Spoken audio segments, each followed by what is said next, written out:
안녕하세요. 오만사입니다. 저는 30대 중반의 여자입니다. 제가 결혼한 지는 2년이 조금 못 되었는데요. 저희 시부모님에 관해서 말씀을 드려볼까 합니다.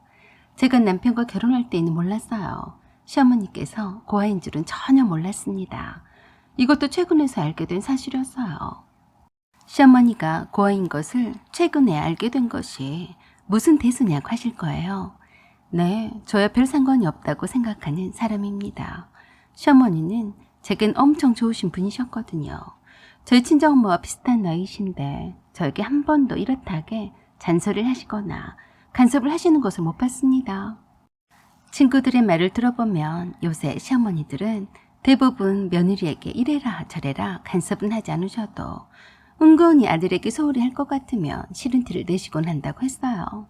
그런데 저희 시어머니는 단 한 번도 저에게 그런 티를 내신 적도 없으셨어요. 그렇다고 해서 제가 남편에게 잘하는 편도 못 되었거든요. 신혼집에 무턱대고 자주 오시는 친정엄마와는 달리 저희 시어머니는 한 번도 오신 적이 없으셨어요. 그저 김치나 반찬 같은 거는 남편에게 연락을 해서 가져가라고만 하셨어요. 그리고 저에게 이렇게 해라 저렇게 해라 하면서 일장연설도 한 번도 하지 않으셨습니다. 오히려 저희 친정엄마에게 귀에 딱지가 붙을 정도로 잔소리를 들어야 했어요. 너는 이게 방이 뭐냐? 어째서 결혼하기 전이나 결혼한 후나 한치도 틀리지도 않고 똑같니?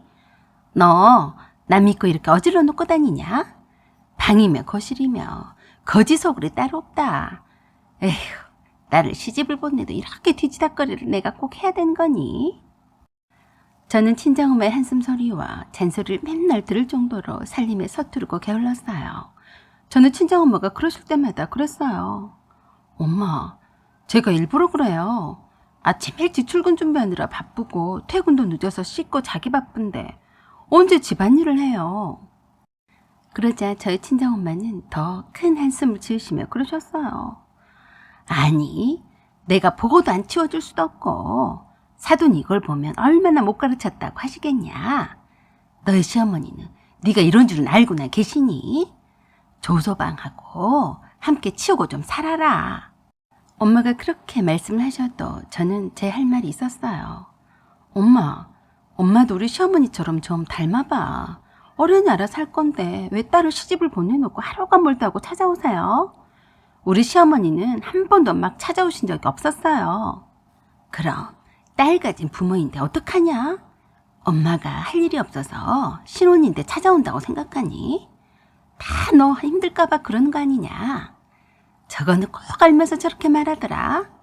그래도 안사돈이 점잖으신 분이라서 아직까지 이렇다 하게 너한테 말을 하지 않으시지만 그런 분한테는 더 조심을 해야 하는 거야. 알겠어?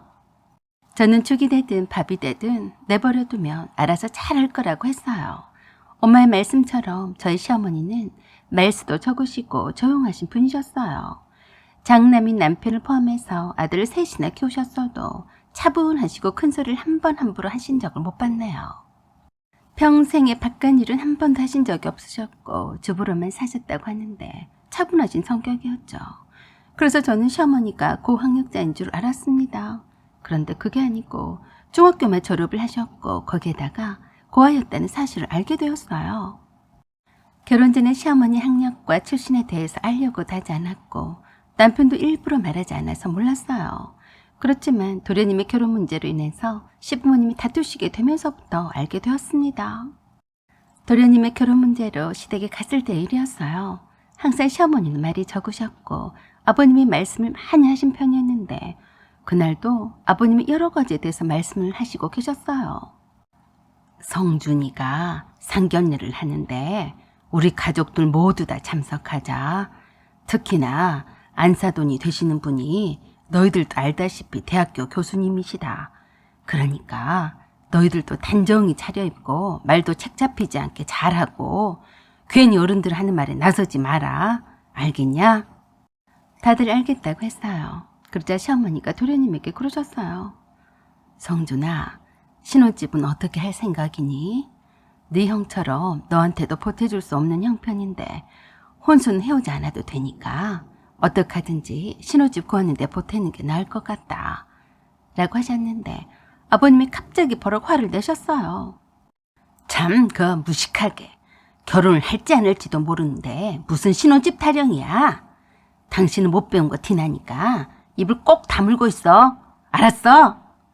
그 안사도는 대학 교수라는데 당신이 성준이 얼굴에 먹칠할 거 아니면 조용히 하고 있으란 말이야.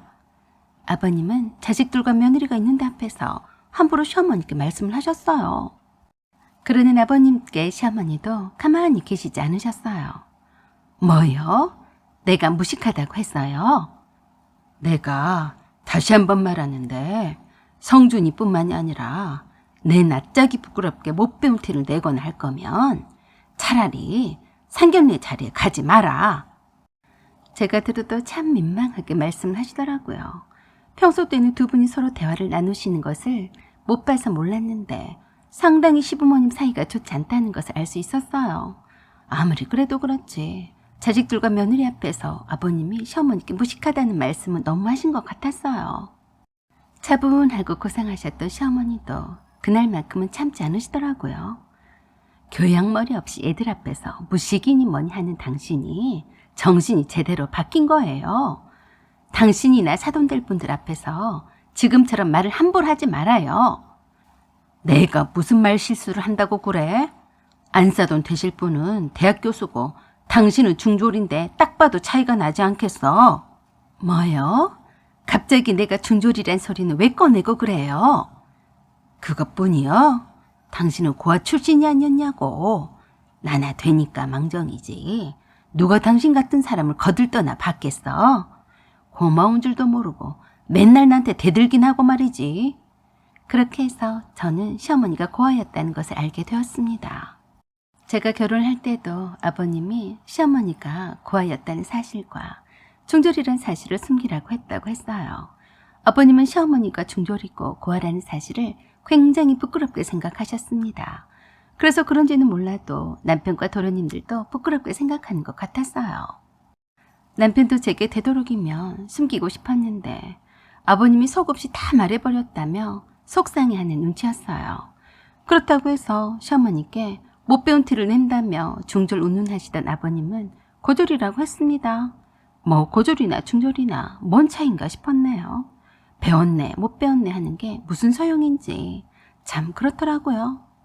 아버님이 시어머니를 일방적으로 무시하고 함부로 하는 모습이 정말 보기에 좋지 않았습니다. 늘 그렇게 살아오시면서 아버님이 함부로 하시는 말에도 참으면서 살아오신 것 같았어요.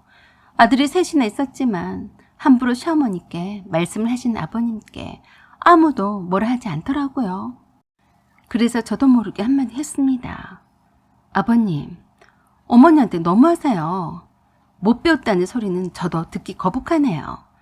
아버님이 어머니한테 사과하셔야죠. 제가 들어도 이건 아니다 싶어요. 갑자기 분위기가 찬물 끼얹는 듯이 싸해졌습니다. 남편이 저에게 그랬어요. 자기는 왜 나서서 그래?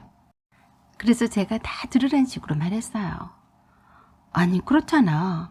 어머니는 가만히 계시는데 아버님 계속해서 어머니께 중졸이니 고아 출신이니 나나 되니까 거들떠도 안 보는 거 굳이 하신 것처럼 말씀하셨잖아.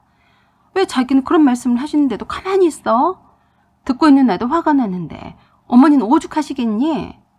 그러자 아버님이 뜻밖이라 헛기침을 하시더라고요. 설마니 며느리가 그렇게 나올 줄은 꿈에도 생각하지 않은 듯 놀란 눈치였어요. 도련님들도 눈이 땡그레져서 남편에게 그만하게 하라고 눈치를 주는 것 같았고요. 사실 그 모습에 더 짜증이 났습니다. 그래서 한 김에 한마디 더 했어요. 사실 아버님이 어머니에게 고하라고 하는 것도 그렇네요. 그렇게 따지자면 저희 엄마도 외할머니와 외할아버지가 사고로 일찍 돌아가시게 되어서 고하라고 할 수 있겠는데요. 저희 아빠는 한 번도 엄마가 부모가 없다고 해서 고하라며 무시하신 적이 없으셨어요. 그게 저희 엄마의 잘못이 아니잖아요. 안 그래요? 그러자 아버님의 얼굴이 더욱 굳어지셨어요. 남편이 그런 아버님께 그러더라고요. 아버지, 죄송해요. 얘가 뭘 몰라서 그래요. 그랬더니 시어머니가 그러셨어요. 틀린 말을 하는 것이 아닌데 냅둬라. 내가 며느리를 잘 얻은 것 같구나. 자식보다 훨 낫다.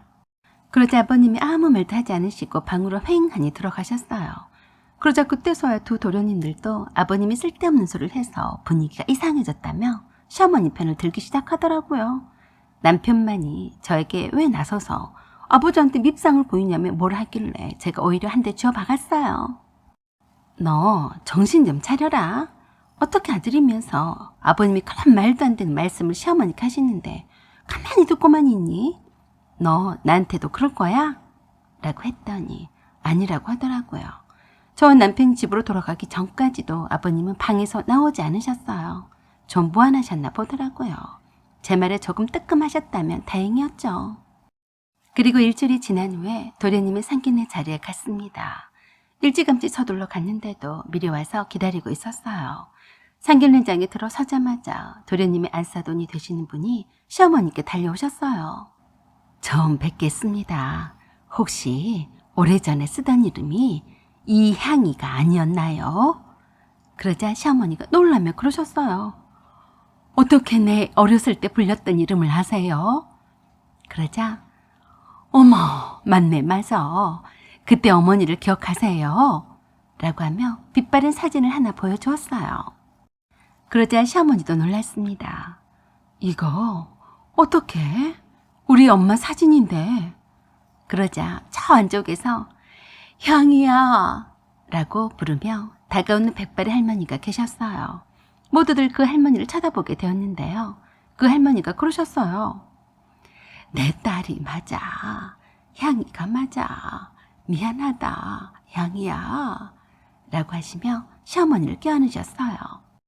시어머니는 한동안 얼이 빠져서 무슨 영문인지 몰라서 멍하니 계시다가 드디어 그 사진 속 인물이 그 백발의 할머니란 걸 알게 되었어요. 그제서야 시어머니는 두 눈에 눈물을 흘리며 그 할머니 얼굴을 찬찬히 쳐다보셨습니다. 상견례장 완전히 울음바다가 되어버렸어요. 시어머니 어머니는 살아계셨더라고요. 도련님의 예비 장모님은 시어머니 친엄마의 제자였어요. 도련님의 예비 장모의 고등학교 선생님이셨는데 나중에 대학교 교수가 되면서 다시 한번 스승과 제자 사이가 되어서 가깝게 지내고 있었다고 했습니다. 늘 잃어버린 딸에 대해서 마음 아파했었기 때문에 한때는 함께 찾아다니곤 했었대요. 그러다가 포기하고 있고 있었는데 우연히 시댁 인사를 갔던 딸과 시어머니가 함께 찍은 사진을 보여드렸는데 그 오랜 세월에도 그 사진을 보면서 그러셨대요. 살아있었으면 꼭 이만한 나이일 텐데 어쩜 내 딸 같다. 그래서 찬찬히 들여다봤더니 닮았더래요. 그래서 믿져야 본전이다 라고 생각한 나머지 상견례장에 함께 나왔다고 했습니다. 그랬던지라 설마니 진짜로 딸일 거라고 생각하고 나온 게 아니었대요. 핏줄이 땡겼는지 어쨌는지 오고 싶어 하셨다네요.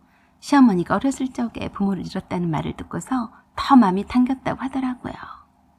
시어머니가 아주 어렸을 적에 엄마와 손을 잡고 시장에 장을 보러 갔다가 엄마가 생선 가게에서 생선을 고르고 있을 때에 옆에 가게에 있던 뻥튀기를 구경하던 중에 그만 뻥 튀는 소리에 놀라서 도망치다가 서로 헤어지게 되었다고 하더라고요.